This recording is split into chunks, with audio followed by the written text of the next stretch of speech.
It's Wednesday, January 25. In the headlines, a $2.5 billion reduction in the approved national budget. In business news, Grace Kennedy Limited acquires properties in downtown Kingston. Regionally, hundreds gather for Fintech Conference in Barbados. And in sports, 22 local footballers called up for national trials. This is the news on PBC Jamaica. I'm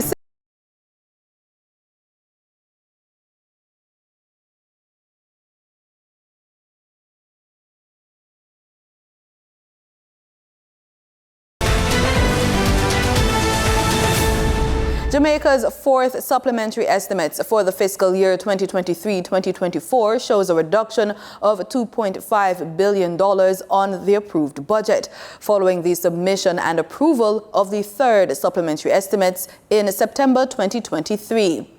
Minister of Finance and the Public Service, Dr. Nigel Clark, tabled the document in Parliament on Tuesday. The fourth supplementary estimates provides for the reallocation of resources from currently identified activities to other activities.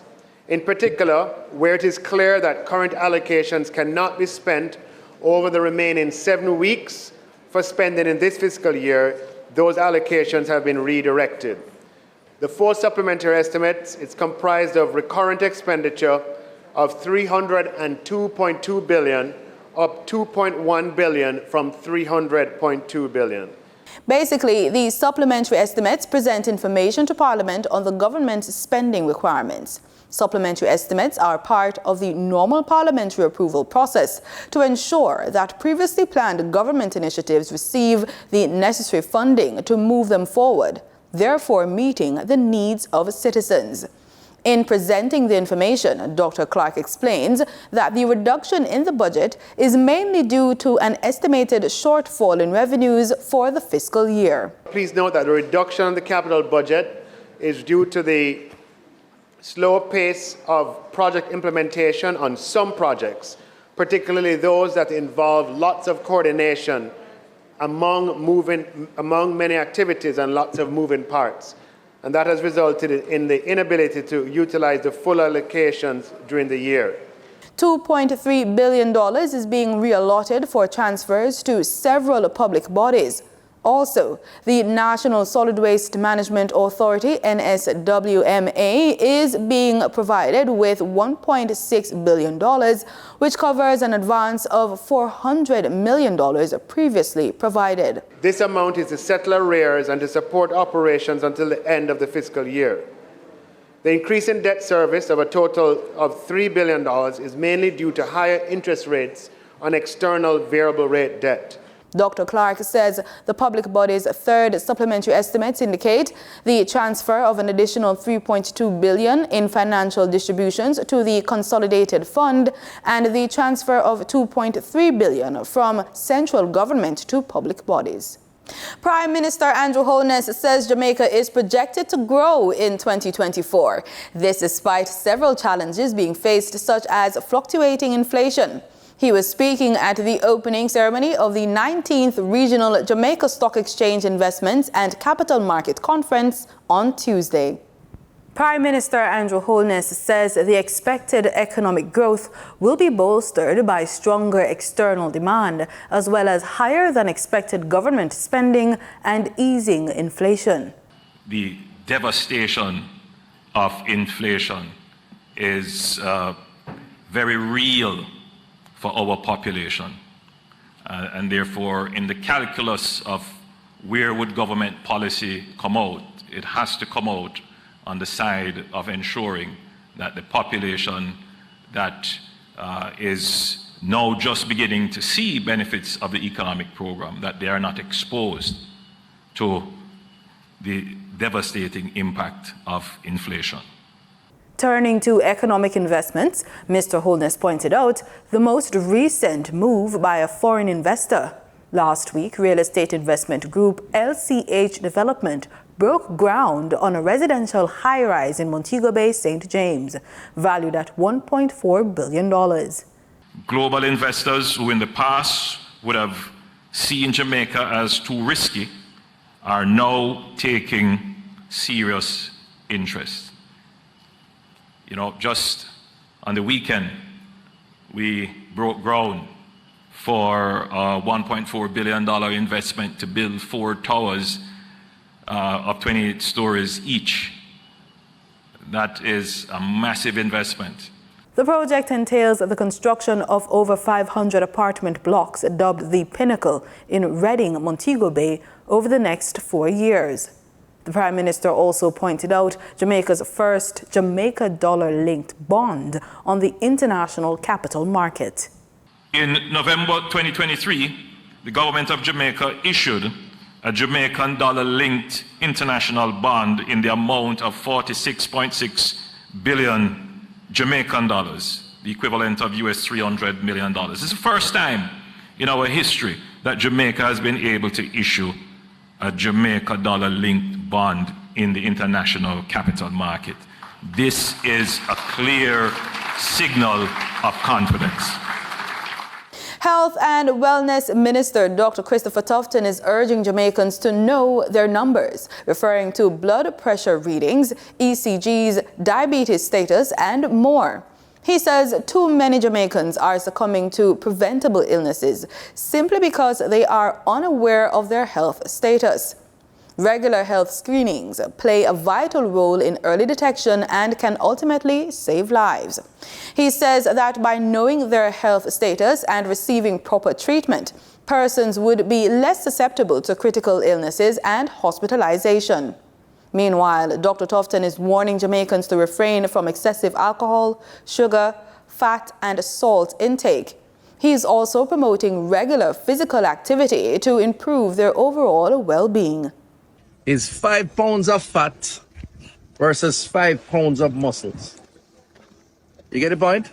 What is more desirable? 5 pounds of muscle. What's the other snare on? You know how much girls you get to get that snare on, man? Versus this snare belly. What do you think? No, this couldn't work. That can work, This right? can work. But this can work. You get the point I'm making? Yeah. You want the muscles, you don't want the fat. So, bye-bye to the fat, hello to the muscles. How me look? Minister Tufton was speaking at one of the stops during the ongoing Know Your Numbers Island Tour. The Know Your Numbers Island Tour campaign encourages individuals to monitor key health indicators such as blood sugar, blood pressure, and other vital health metrics. By understanding and regularly monitoring these numbers, individuals can take proactive steps to manage and improve their health before any potential health issues become critical. Ivory Nikki was born in St. Vincent and the Grenadines. Her parents were Annie and Dawson Nikki. Mrs. Nikki was a community teacher, a mother to many, and her daughter is the founder of Annie Dawson Home for Children. She lives to serve, and she is a community heroine.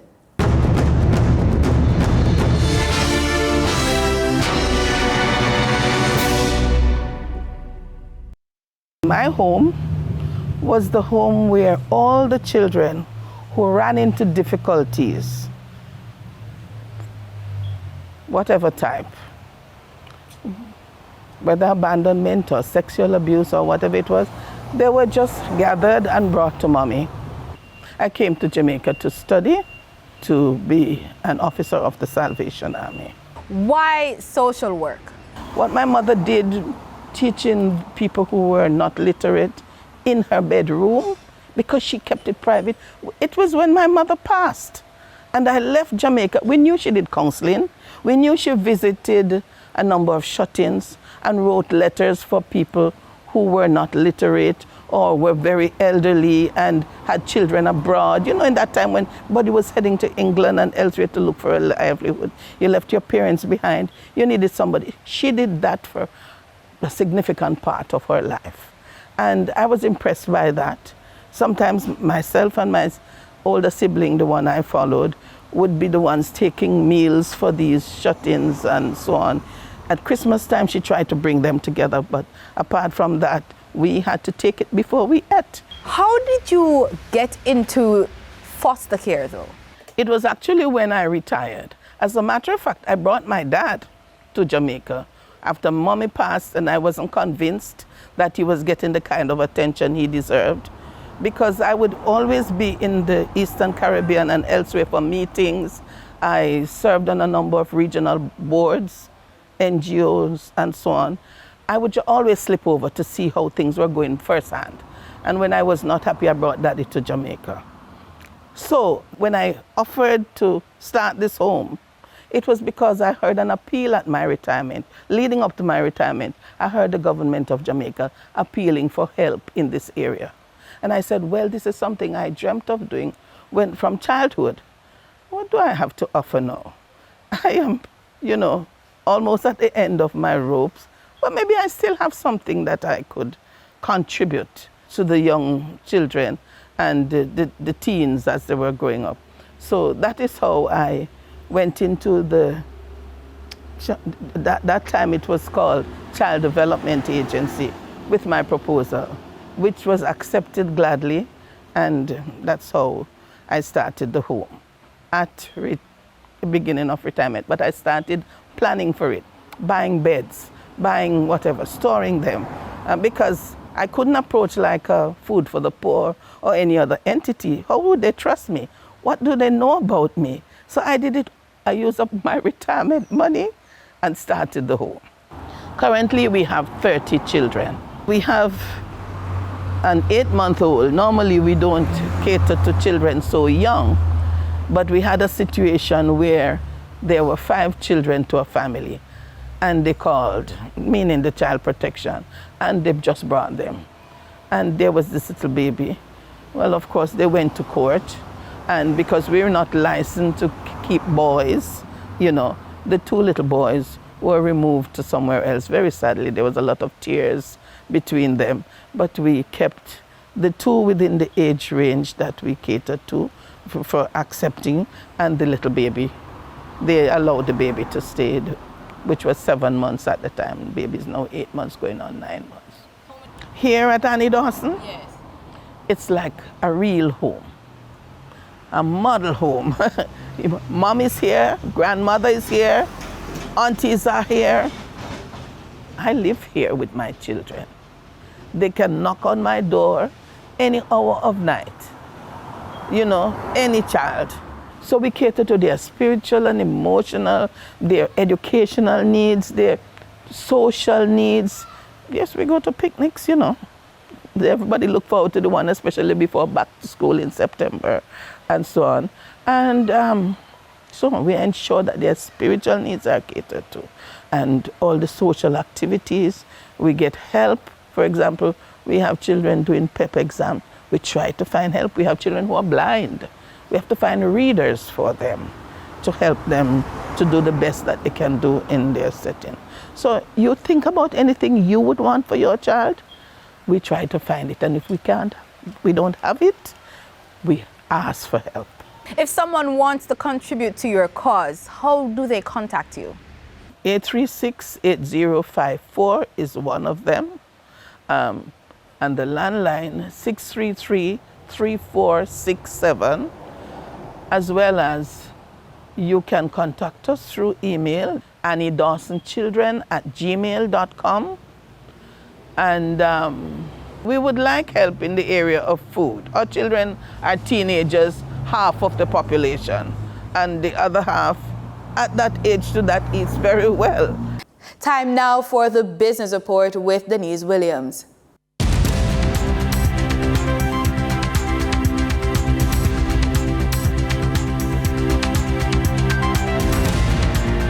Good day, everyone, and thank you for joining us on the Business Report. I'm Denise Williams, your guide through the latest happenings in the world of business. According to the Statistical Institute of Jamaica, Statin, consumers in Jamaica paid almost 9% more for food last year. The drivers of food inflation was non-alcoholic beverages, ready-made food, and other products, and fruits and nuts. Statin noted that there was a slight decline in prices for vegetables, tubers, plantains, cooking bananas, and pulses. Specifically, Statin said the point-to-point inflation rate for food and non-alcoholic beverages was 8.7% for December. Considering the month of December alone, The index rose by 0.3%, with food prices in that month increasing by the same percentage. At the 19th Regional JSE Investment and Capital Market Conference held yesterday, Finance Minister Dr. Nigel Clark has signaled the government's intention to list some of its shares in various infrastructure entities on the Jamaica Stock Exchange within the next 12 months. The entities identified include South Jamaica Power, Trans-Jamaican Highway, and the Jamaica Public Service Company. The government currently owns 10% of South Jamaica Power, 20% of Trans-Jamaica Highway, and 19% of JPS. The assets will be consolidated into a wholly owned government vehicle, which will then be listed, inviting institutional participation. Additionally, Clark mentioned that the Jamaica Mortgage Bank is set to initiate its initial public offering on the JSE within the same time frame, with further details to be announced. Food and finance conglomerate Grace Kennedy Limited announced the purchase of several properties along Harbour Street in downtown Kingston. The properties include the ICD Group's head office, the parking lot beside the ice factory, Advantage Communications BPO Center, Water Lane Car Park, and the Grace and Staff Community Development Foundation STEM Center. Don Webby, CEO of the Grace Kennedy Group, shared that the move reaffirms the company's commitment to the revitalization of downtown Kingston. The purchase of the properties is expected to generate immediate income through existing leases with the ICD Group, which continue as tenants. The 2024 Guyanese budget adds Guyanese $1.8 million in debt to every household, according to opposition member of Parliament and Shadow Minister of Finance, Uretha Fernandez. Speaking on Monday, Ms. Fernandez noted the impact of this decision on individual households and citizens in Guyana, stating that it would effectively saddle each household with an additional $1.8 million Guyanese dollars in debt, which translates to around $588,000 Guyanese dollars per citizen. Fernandez condemned the government's plan to have 40% of the substantial $1.146 trillion Guyanese dollar budget supported by loans. Fernandez said this amounts to $458.4 billion Guyanese dollars through borrowing. Fernandez said having $458 billion Guyanese dollars in loans is not to be taken lightly. She recalled that in 2020, the same time the government took office, the external debt ceiling was $400 billion Guyanese dollars. During trading on January 24, 2024, the top advancing stocks covered the finance and food sectors on the Jamaica Stock Exchange.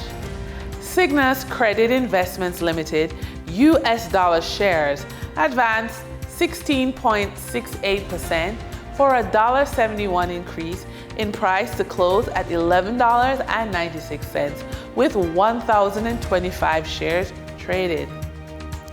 Cygnus Credit Investments Limited Jamaican dollar shares advanced 14.99% for a jump of $14.99 to close at $114.99, with 51,300 shares traded. Caribbean Flavors and Fragrances Limited shares advanced 14.67% for a modest climb in price of 22 cents to close at $1.72, with 5,790 shares traded. On the declining stocks that traders experienced on January 24, 2024, the top three losers covered the finance and automobile distribution sectors. Microfinance company ISP Finance Services Limited declined by 25.70% for a $7.71 fall to to close at $22.29 with 1,926 shares traded. JMMB Group Limited US 8.5% shares declined by 14.88% for a slip of 18 cents to close at $1.03 with 51,000 shares traded. Jetcon Corporation Limited declined by 7.69% for a slight decline of 7 cents to close at 84 cents with 10,000 shares traded. Over on the Twin Island Republic of Trinidad and Tobago, trading activity for January 24, 2024 on the first-tier market registered a volume of 468,000 shares, crossing the floor of the exchange valued at 11.7 million TT dollars. Massey Holdings was the volume leader with 227,000 shares changing hands for a value of 1 million TT dollars, followed by ANSA Macau Limited with a volume of 172,000 shares being traded for 9.7 million TT dollars. Calypso Macro Index Fund was the only active security on the mutual fund market, posting a volume of 22 shares valued at 509 TT dollars. Moving from the money moves of investors, executives, and companies on the regional stock markets, we turn to the Forex market. On January 24, 2024, the Bank of Jamaica reported that US $26.9 million was bought from Forex traders, while US $14.5 million was sold to Forex traders. Buying directly from the Bank of Jamaica, foreign currency traders sold the US dollar for $156.86 and bought the US dollars for $154.69. The difference between the buy and sell rate was $2.17, which represents a profit for Forex traders for every US dollar traded. Canadian Forex traders earned a trading profit of $6.61 from transactions with the Bank of Jamaica. The Canadian dollar was sold at $117.67 and bought for $111.06. For traders looking at the British pound, they pocketed a profit of $7.93, selling the pound for $201.89 and buying it for $193.96. For our credit report tip of the day, understand that your credit report can be your global financial passport. In an interconnected world, your credit report transcends borders.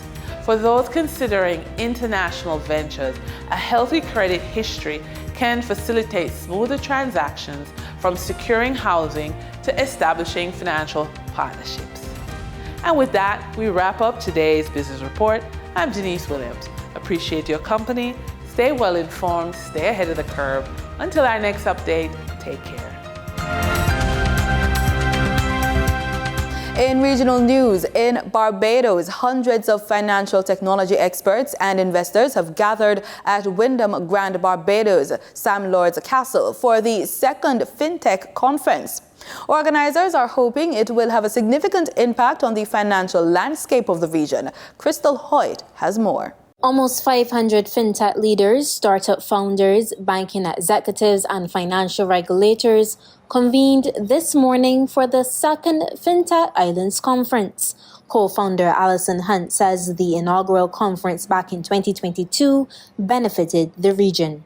We saw companies that actually started business in Barbados and companies and founders that bought properties in Barbados, startups that were funded by investors that attended. So it's been significant in terms of the impact for Barbados and the region. And I think that we're going to continue to see that type of growth. The number of startups at this year's conference has tripled, as co-founder Kurt Bassad says the focus this year is on community and how emerging technologies can be leveraged to create a more inclusive and sustainable economic system.